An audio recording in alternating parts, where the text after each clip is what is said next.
Hi welcome back to my channel. ಎಲ್ಲರೂ ಹೇಗಿದ್ದೀರಾ, ಚೆನ್ನಾಗಿದ್ದೀರಾ ಅಂತ ಅಂದ್ಕೊಳ್ತಾ ಇದ್ದೀನಿ. ಇವತ್ತು ಸಿಂಪಲ್ಲಾಗಿ ಒಂದು 20 ಮಿನಿಟ್ಸಲ್ಲಿ ಬಾಳೆಕಾಯಿ ಫ್ರೈ ಯಾವ ರೀತಿ ಮಾಡೋದು ಅಂತ ನೋಡ್ಕೊಂಬರೋಣ ಬನ್ನಿ. ಸೊ ಪೆಪ್ಪರ್ ಫ್ರೈ ಇದಕ್ಕೆ ಏನೇನು ಇಂಗ್ರೀಡಿಯೆಂಟ್ಸ್ ಬೇಕು ಅಂತ ನೋಡ್ಕೊಂಬರೋಣ. ಸೊ ನಾನು ಇದಕ್ಕೆ ಒಂದೆರಡು ಬಾಳೆಕಾಯಿ, 2 ಆಲೂಗಡ್ಡೆನ ತೊಗೊಂಡಿದ್ದೀನಿ. ಸೊ ಇವಾಗ ನಾನು ಮೇಲೆ ಸಿಪ್ಪೆನ ತೆಗೆದುಕೊಂಡು ಇಟ್ಕೊಂಡಿದ್ದೀನಿ. ಹಾಗೆ ಒಂದು ಪಾತ್ರೆಯಲ್ಲಿ ನೀರು ಮತ್ತು ಒಂದು ಸ್ವಲ್ಪ ಸಾಲ್ಟ್ನ ಹಾಕ್ಕೊಂಡಿದ್ದೀನಿ, ಇಲ್ಲಾಂದರೆ ಅದು ಬ್ಲ್ಯಾಕಿಶ್ ಆಗುತ್ತೆ. ಕಟ್ ಮಾಡಿಕೊಂಡು ಪಾತ್ರೆಯಲ್ಲಿ ಇವಾಗ ನಾನು ಹಾಕ್ಕೊಂಡಿದ್ದೀನಿ. ಒಂದು ಸ್ವಲ್ಪ ಚಿಲ್ಲಿ ಪೌಡರು, ಹಾಗೆ ಒಂದು ಚಿಟಿಕೆ ಅರಿಶಿನ, ಈರುಳ್ಳಿ 2 ಈರುಳ್ಳಿ ತೊಗೊಂಡಿದ್ದೀನಿ, ಕರಿಬೇವು, ಹಾಗೆ ಪೆಪ್ಪರ್ ಪೌಡರ್ನ ತೊಗೊಂಡಿದ್ದೀನಿ, ಹಾಗೆ ಎಣ್ಣೆ, ಹಾಗೆ ರುಚಿಗೆ ತಕ್ಕಷ್ಟು ಉಪ್ಪು. ಸೊ ಇಷ್ಟನ್ನು ಬಳಸ್ಕೊಂಡು ಯಾವ ರೀತಿ ಒಂದು ಬಾಳೆಕಾಯಿ ಪೆಪ್ಪರ್ ಫ್ರೈ ಮಾಡೋದು ಅಂತ ನೋಡ್ಕೊಂಬರೋಣ ಬನ್ನಿ. ನಾನಿವಾಗ ಒಂದು ಪ್ಯಾನ್ನ ಇಟ್ಕೊಂಡಿದ್ದೀನಿ, ಅದನ್ನು ಬಿಸಿ ಆಗಕ್ಕೆ ಬಿಟ್ಟಿದ್ದೀನಿ.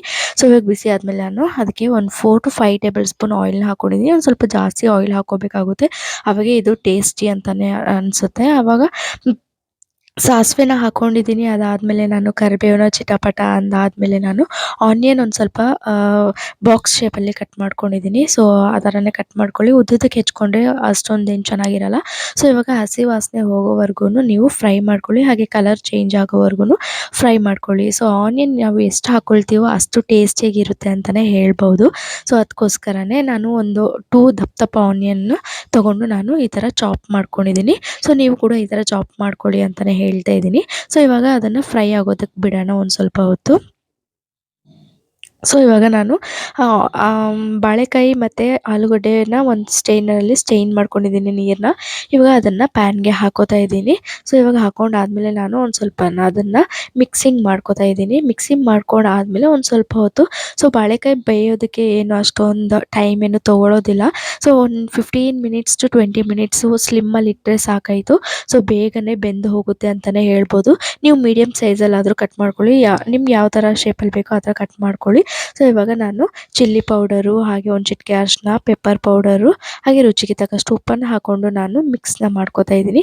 ಎಲ್ಲ ಒಂದೇ ಸಲನೇ ಹಾಕೋತಾ ಇದ್ದೀನಿ. ಸೊ ಇದಕ್ಕೆ ನೀವು ಚಿಕನ್ ಮಸಾಲ ಕೂಡ ಹಾಕೋಬೋದು, ಇನ್ನೂ ಟೇಸ್ಟಿಯಾಗಿರುತ್ತೆ. ಸೊ ನಾನು ಚಿಕನ್ ಮಸಾಲ ಹಾಕ್ಕೊಂಡಿಲ್ಲ, ಬರೀ ಪೆಪ್ಪರ್ ಪೌಡರ್ ಹಾಗೆ ಒಂದು ಸ್ವಲ್ಪ ಚಿಲ್ಲಿ ಪೌಡರ್ನ ಹಾಕ್ಕೊಂಡು ಇವಾಗ ಬಾಡಿಸ್ಕೊತಾ ಇದ್ದೀನಿ. ಒಂದು ಸ್ವಲ್ಪ ಆಯಿಲ್ ಹಾಕ್ಕೊಳ್ಳಿ. ನಾನು ಇನ್ನೂ ಒಂದು 2 ಟೇಬಲ್ ಸ್ಪೂನು ಆಯಿಲ್ನ ಇದಕ್ಕೆ ಸೇರಿಸ್ಕೊಂಡಿದ್ದೀನಿ.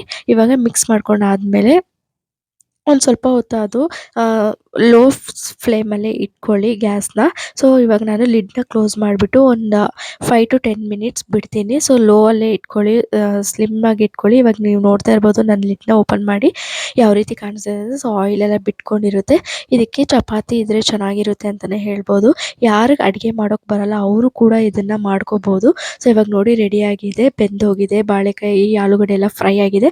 ಮೇಲೆ ಒಂದು ಸ್ವಲ್ಪ ಕೊತ್ತಂಬರಿ ಉದುರಿಸ್ಕೊಂಡ್ರೆ ಬಾಳೆಕಾಯಿ ಪೆಪ್ಪರ್ ಫ್ರೈ ರೆಡಿ. ಸೊ ಇದಕ್ಕೆ ನಾನು ಇವಾಗ ಸರ್ವಿಂಗ್ ಬೌಲ್ಗೆ ಹಾಕೋತೀನಿ. ಸರ್ವಿಂಗ್ ಬೌಲಲ್ಲಿ ಹಾಕೊಂಡಾದ್ಮೇಲೆ ನಾನು ಅದ್ರ ಜೊತೆಗೆ ಚಪಾತಿನ ಮಾಡ್ಕೊಂಡಿದ್ದೆ. ಸೊ ಒಂದು ಸೂಪರಾಗಿ ಆಗಿತ್ತು ಅಂತಲೇ ಹೇಳ್ಬೋದು. ಈಸಿ ಆ್ಯಂಡ್ ಕ್ವಿಕ್ಕಾಗಿ ಯಾರು ಬೇಕಾದರೂ ಮಾಡ್ಕೋಬೋದು. ಸೊ ನೀವು ಕೂಡ ಟ್ರೈ ಮಾಡಿ ಯಾವ ರೀತಿ ಆಗಿತ್ತು ಅಂತ ನನಗೆ ಕಮೆಂಟ್ ಸೆಕ್ಷನಲ್ಲಿ ಕಮೆಂಟ್ ಹಾಕಿ. ಸೊ ಇನ್ನೂ ಹೊಸ ಹೊಸ ರೆಸಿಪಿನ ನಾನು ನಿಮಗೆ ಶೇರ್ ಮಾಡ್ತೀನಿ. ಸೊ ಇನ್ನೂ ಯಾರ್ಯಾರು ನನ್ನ ಚಾನಲ್ನ ಸಬ್ಸ್ಕ್ರೈಬ್ ಮಾಡ್ದಿರಾ ನೋಡ್ತಾ ಇದ್ದೀರಾ, ಪ್ಲೀಸ್ ಸಬ್ಸ್ಕ್ರೈಬ್ ಮಾಡ್ಕೊಳ್ಳಿ, ಹಾಗೆ ಲೈಕ್ ಮಾಡಿ, ಶೇರ್ ಮಾಡಿ ಅಂತ ಕೇಳ್ತೀನಿ. Thank you for watching. Bye bye.